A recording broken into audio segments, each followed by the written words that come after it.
Sur le plateau de Thé au Café, il y a une guitare, là. Il y a un micro. Alors, qu'est-ce qui va se passer? Je pense qu'il y a une artiste, en fait, qui nous attend. Ça nous fait vraiment plaisir de la recevoir. C'est Carla Bruni qui est avec nous et elle va émailler cette émission de diverses chansons. Et puis, bien sûr, on va parler de son album. Bonjour. Bonjour. Ça fait plaisir de vous revoir. Merci. Vous allez bien? Je vais très bien. Et Bon, vous? ben ça va bien. Surtout, je sais que vous allez nous interpréter un titre de votre nouvel album. Et puis, on va fredonner de ce qui nous vient un peu à l'esprit, comme ça, ce que vous avez en tête. Ah. C'est d'accord? Avec plaisir. Bon, vous savez aussi, dans cette émission, on aime bien revenir un petit peu en arrière. Et c'est vrai, il y a une chose que vous dites, je suis bavarde. De quoi vous aimez parler? En fait, les bavards, ils parlent de... peu importe peu importe le sujet, c'est ça, les vrais bavards, non? J'aime parler de tout. Et surtout, je parle facilement. Mais je viens d'un pays de bavards. Hein. Je suis née dans un pays de bavards, d'un pays où les contacts sont très faciles. Quelle est la première image, Carla, qui vous vient à l'esprit quand vous parlez de votre enfance et que vous pensez à votre enfance? La première image, en pensant à mon enfance, c'est l'Italie, c'est la douceur, c'est ma mère et ma grand-mère qui m'a beaucoup élevée, qui était française. Principalement des femmes. Non, je me souviens de mon père, de mon grand-père, de mon frère.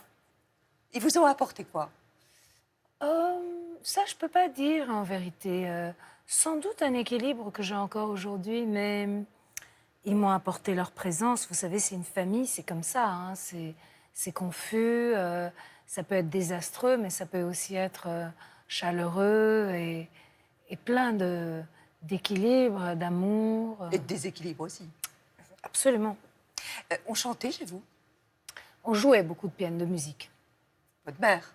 Votre Et père. mon père. Bella Ciao, ça se chantait en famille? C'est un peu le chant des partisans. Ça ne chantait pas du tout. Ben, surtout, vraisemblablement pas chez vous aussi.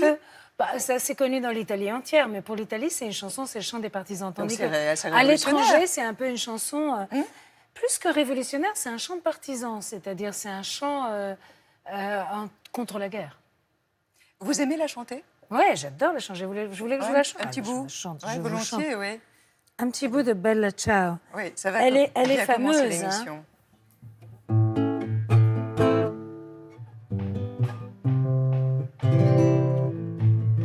Una mattina mi sono svegliato, oh bella ciao, bella ciao, bella ciao, ciao, ciao. Una mattina mi sono svegliato ed ho visto il desertor. Oh partigiano, portami via, oh bella ciao, bella ciao, bella ciao, ciao, ciao. Partigiano, portami via, che mi sento di morire.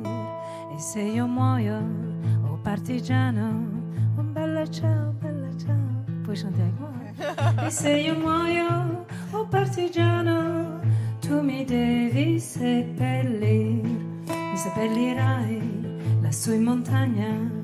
Oh bella ciao, bella ciao, bella ciao, ciao, ciao, mi seppellirai lassù in montagna sotto l'ombra di un bel fiore. E tutti quelli che passeranno, oh bella ciao, bella ciao, bella ciao, ciao, ciao. Tutti quelli che passeranno si diranno che bel fiore. E questo è il fiore del partigiano, oh bella ciao, bella ciao, bella ciao, ciao, ciao. Fiore del partigiano, morto per la libertà. La libertà. Donc la liberté, c'est vraiment essentiel pour vous. Vous êtes une femme libre? Pour moi, la liberté, c'est pas tellement essentiel. Je trouve que c'est un truc qui est essentiel du point de vue collectif. Du point de vue personnel, nous sommes tous libres, si on y pense vraiment, de nos jours. Quand on ne vit pas dans une dictature, quand on ne met pas une femme soumise à la violence, à des traditions ancestrales ou plutôt moyenâgeuses. Nous sommes tous libres ici en Occident. En 72, en fait, vos parents quittent l'Italie et fuient les Brigades Rouges. Vous arrivez en France, vous avez 5 ans. Est-ce que vous le considérez en fait comme un traumatisme ou est-ce que ça a été une chance pour vous? Pour moi, ce n'est pas du tout un traumatisme. C'est vrai que j'ai été élevée par ma grand-mère qui était française, Donc le français est une langue qui en fait est rentrée, je crois, dans mon cœur dès la naissance. Et j'étais très petite, j'étais la plus jeune de mes frères et sœurs. Peut-être que pour eux, c'était davantage un traumatisme. Pour moi, non, c'était Vous comme n'avez pas été consciente. Oui, j'ai été consciente, mais j'étais assez enthousiaste d'aller vivre à Paris. Changer de pays. Vos parents, dites-vous, étaient souvent absents. Vous en avez souffert, vous? Sans doute que ça m'a manqué un peu. Vous étiez seule? Non, on était une famille, en fait. Donc on était toujours entourée. Avec ma grand-mère, ma sœur, mon frère, ma tante. Vous avez été privée d'eux? Non, un peu privée de ma mère, sans doute, dans la toute petite enfance, parce que c'était à cette époque-là, les parents passaient pas leur temps collés à leurs enfants. Vous étiez une femme, une jeune fille rebelle? J'étais rebelle, mais je me faisais pas attraper, quoi. Donc, j'étais pas très frontale. Et je le suis toujours pas. Vous n'aimez pas les conflits? Si, j'aime bien les conflits, mais j'aime pas quand ça me tombe dessus. J'aime qu'on me laisse tranquille, en fait. Votre premier acte de désobéissance, vous vous en souvenez? J'ai toujours été désobéissante, mais personne s'en rendait compte. C'est mieux que tout. Même insoumise? Insoumise. Je suis assez soumise, moi, à la vie, à la société, à la tradition. Non, non. Insoumise, ça me correspond pas tellement. Vous êtes conventionnelle? Pas vraiment. Non plus. Donc vous êtes atypique? Ça, je sais pas. C'est difficile de se décrire, non? Oui, c'est sûr. C'est très difficile. ça. Est-ce que l'analyse, puisque vous avez été en analyse, je ne sais pas si vous l'êtes encore, est-ce que ça vous a beaucoup appris sur vous-même? Ça m'a surtout beaucoup dénoué et ça m'a beaucoup ramené à moi-même. C'est-à-dire l'analyse m'a donné la possibilité de m'en prendre à moi-même. Apprendre sur moi-même, c'est plutôt ennuyeux, mais enfin, on a vite fait le tour de soi-même. Mais le confort de l'analyse, le bien-être en quelque sorte que peut, à mon avis, apporter la psychanalyse, pour peu que l'on en ait besoin, hein, c'est pas le cas de tout le monde, c'est de dénouer quelque chose où, si vous voulez, on s'en prend aux autres. Et ça, c'est pas très intéressant parce qu'on peut rien faire avec les autres. Pourquoi vous en aviez besoin? Je sais pas. J'avais sans doute de la névrose. Et puis j'aime beaucoup l'impression, si vous voulez, de ne pas me gâcher la vie. La vie, elle peut être comme elle est, elle peut être facile ou difficile. Moi, personnellement, j'ai une vie très, très chanceuse jusqu'à présent. Mais il y a une chose qui me déplaît dans la vie, c'est quand on se la gâche soi-même. Et l'analyse, ça vous aide à éviter cela. Et ça, c'est très important. Parce qu'on sait que la vie peut être difficile. Alors, vu du dehors, peut-être que les téléspectateurs se disent « mais elle a une vie de cocagne », c'est vrai. Mais elle est difficile aussi, ma vie. Je veux dire, par exemple, la mort des autres. Je ne suis pas épargnée par tous les malheurs qui arrivent à l'humanité. Notamment celle de votre frère. C'était en 2006. Mon frère, de mon père, etc. Donc, et d'amis. Donc, je ne suis pas épargnée par les désastres. C'est pas cette chance. La chance ne vous épargne pas du malheur. Donc, les malheurs, c'est pour tout le monde. Eh bien, je trouve que la psychanalyse, elle vous permet de pas en créer du malheur. Ça vous permet pas de l'éviter.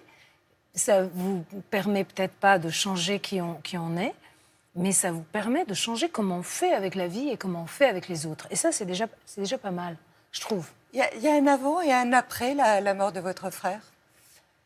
Sans doute, oui. Il y a un avant et un après la mort.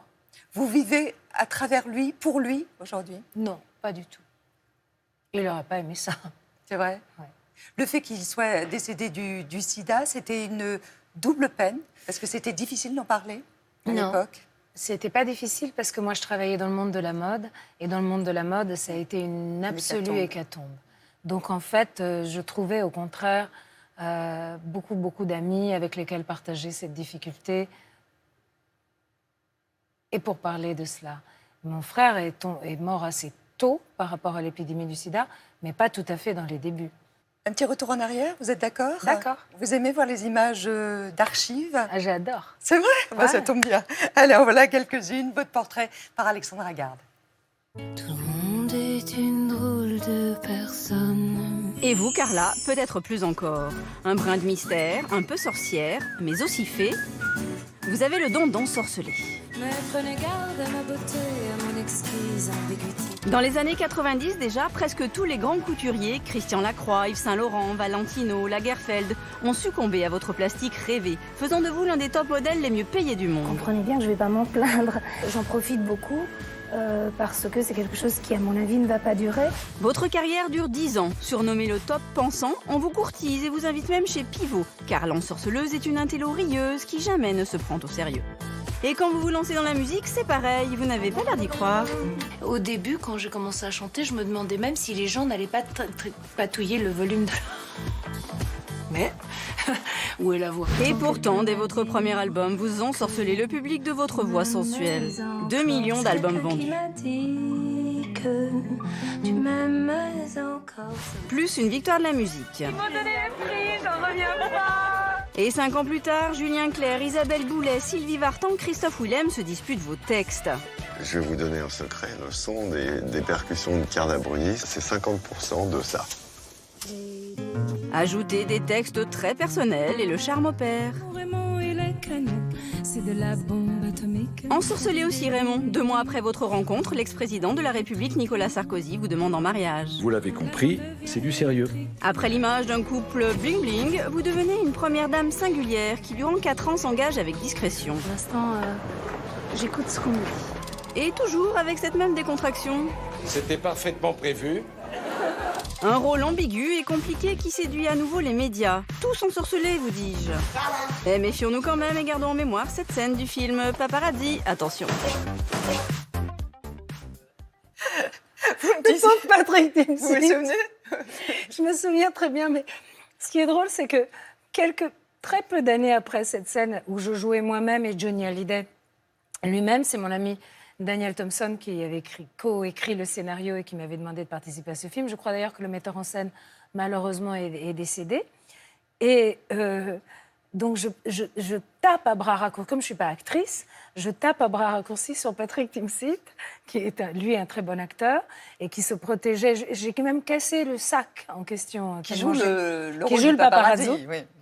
Et puis, quelques années après, même pas quelques mois après, je rencontre dans une brasserie Patrick Timsit et je vais aimablement lui dire bonjour. Et là, il me dit, d'un air très flou, je vous remets pas du tout. On voyait l'image lorsque vous recevez la victoire de la musique. Vous étiez dans un état... En fait, la victoire de la musique, je l'ai reçue je me souviens, il devait être minuit et demi, presque 1h du matin. C'était interprète féminine de l'année, c'était fantastique pour moi. Donc, vous voulez dire, j'avais l'air un peu saoule. Oui. Moi, j'attends que vous m'en parliez. J'avais bu quelques C'était bières. long. Une grande attente. Entre l'anxiété le et stress, l'attente, le bien stress. sûr. Donc, je me souviens plus du tout ce que j'ai dit Oui. au micro une fois que j'ai eu la victoire, mais je me souviens du bonheur et de la joie d'avoir eu ce prix par mes pairs. Être mannequin, c'était être admiré ou traité comme un porte-manteau? Un mélange des deux, mais pas vraiment traité comme un porte-manteau. Les couturiers, ils nous traitaient très bien, les photographes aussi, les coiffeurs, maquilleurs aussi. En fait, c'est un monde qui est assez affectueux avec les filles. Parce que Mais les filles de votre niveau. Peut-être que au début, avec des personnes moins professionnelles, on peut avoir des problèmes. Moi, j'en ai pas eu, mais peut-être qu'on peut sentir plus de mépris, moins de considération. Lorsque vous étiez vraiment en pleine apogée et en pleine gloire de mannequinat, on a retrouvé une archive, puisque vous les aimez, mais alors pas glamour du tout. Mais ça nous a fait beaucoup rire. Et comme je sais que vous avez beaucoup d'humour, je pense que ça va vraiment vous éclater. Regardez. Carla Bruni, en exclusivité, fait du boudin. Voilà, on va essayer d'arriver jusque-là. Alors ça, c'est du sang. C'est du sang gras. Non, non, pas du tout. Non, non, c'est de l'oignon. Ne dites pas ça. C'est mieux. Regardez. C'est ça. Descendez de tranquillement. Voilà. Allez-y encore. Doucement, doucement, doucement, doucement. C'est fragile. Là, il y a de l'air. Faut pas qu'il y ait de l'air. Non, mais avec Jean-Pierre Coff, c'est insensé, cette scène. C'est insensé, hein. Et ce qui m'avait étonnée à l'époque, c'est que dans une émission de femmes, qui C'était froufrou, hein, pardon. brandissaient à bout portant le féminisme à chaque seconde, la seule chose qu'ils avaient trouvé à faire avec une fille qui était dans des seuls métiers où les femmes avaient plus de place que les hommes, parce que le mannequinat est un des seuls métiers où les femmes sont plus connues que les hommes par un effet de marché, hein, c'est-à-dire qu'il y a moins de marché cosmétique et mode pour les hommes que pour les femmes, bien qu'il y en ait un aussi pour les hommes. J'avais été stupéfaite à l'époque qu'un groupe de femmes féministes me fasse habiller en soubrette et me fasse faire la cuisine. Mais vous l'aviez fait quand même. Non, je suis polie, moi. Quand on s'est mis d'accord sur éventuellement des chansons à interpréter comme ça dans le thé au café, vous m'avez dit, enfin moi je vous ai dit, ah Barbara, est-ce que vous connaissez? On m'a dit, bien sûr, je connais Barbara. Ah, et je alors, l'adore. voilà. Et vous avez vu de plus le spectacle avec Gérard Depardieu. Vous avez J'ai beaucoup vu ce apprécié. spectacle, alors je l'ai plus qu'apprécié. Je suis allée avec mon homme, on est allé un soir, c'était au Bouffe du Nord. Pour moi, ça a été un moment d'émotion incroyable, incroyable. Et de voir Gérard chanter comme il chante Barbara, je crois que personne n'a chanté Barbara comme lui, c'est un artiste dans toute sa Complet. splendeur. Je vais vous chanter une chanson de Barbara que j'adore. Je l'ai trouvée devant ma porte un soir que je rentrais chez moi. Partout elle me fait escorte, elle est revenue, elle est là, la renifleuse des amours mortes. Elle m'a suivi pas à pas la garce, que le diable l'emporte. Elle est revenue, elle est là, avec sa gueule de carême, avec ses larges yeux cernés. Elle nous fait le cœur à la traîne, elle nous fait le cœur à pleurer. Elle nous fait des matins blêmes et de longues nuits. Désolée la garce, elle nous ferait même l'hiver en plein cœur de l'été.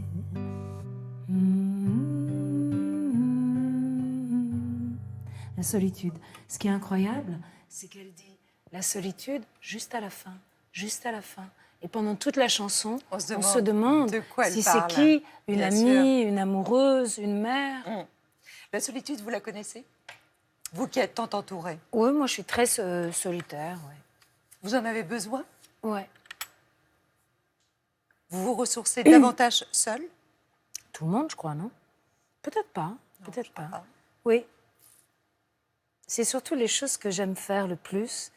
On peut presque les faire que seul, à part les choses de l'amitié ou de l'amour. Qu'est-ce que vous aimez faire le plus? Lire, écrire, dormir.